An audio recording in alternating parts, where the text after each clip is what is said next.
The old house creaked around me. Dust motes danced in the weak yellow light of the flickering bulbs.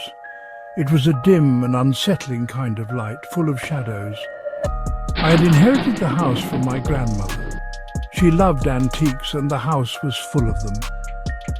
The most striking piece was an ornate, full-length mirror in the bedroom.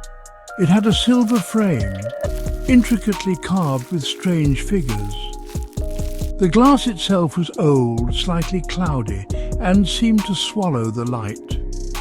One evening, as I was unpacking boxes, I caught my reflection in the mirror.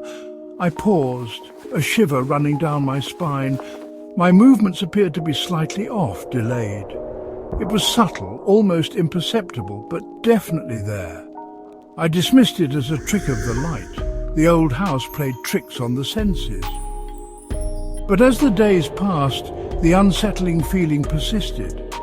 I began to notice other strange occurrences with the mirror. My reflection would sometimes be distorted. My face would stretch and warp. Once, I could have sworn I saw a fleeting grin flash across its face, a grin that wasn't on my own.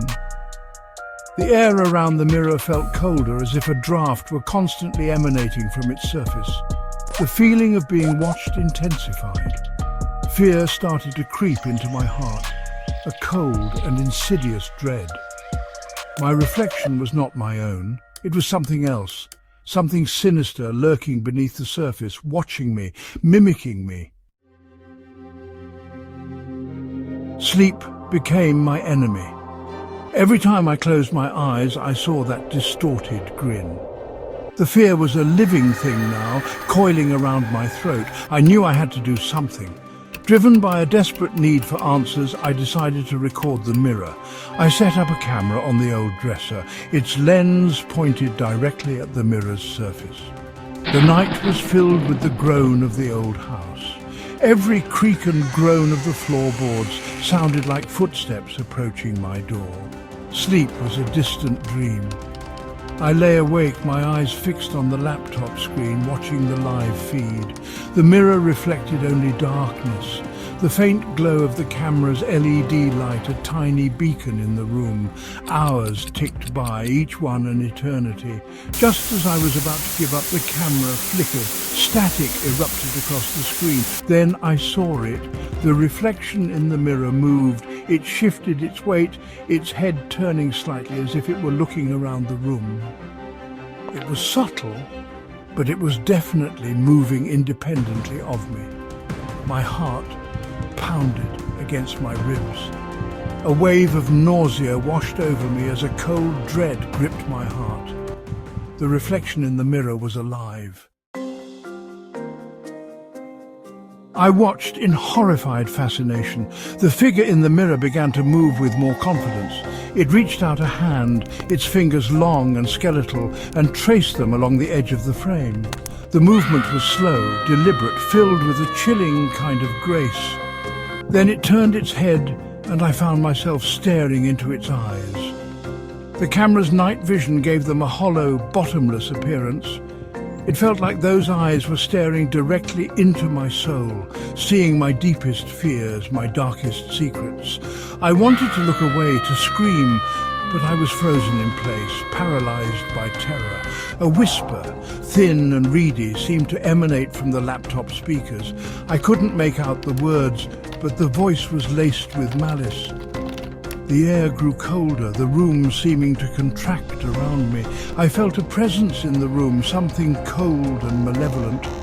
The camera flickered again, the image on the screen distorting, stretching the reflection into a grotesque parody of human form. The whisper grew louder, morphing into a guttural rasp. The entity was speaking directly to me, its voice a violation, a promise of unimaginable horrors.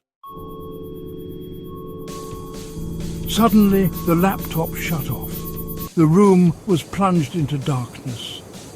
I froze, my breath catching in my throat. A wave of terror so profound it felt like physical pain washed over me. My every instinct screamed at me to run, to get out of the house. Then I heard it. A slow, deliberate breathing.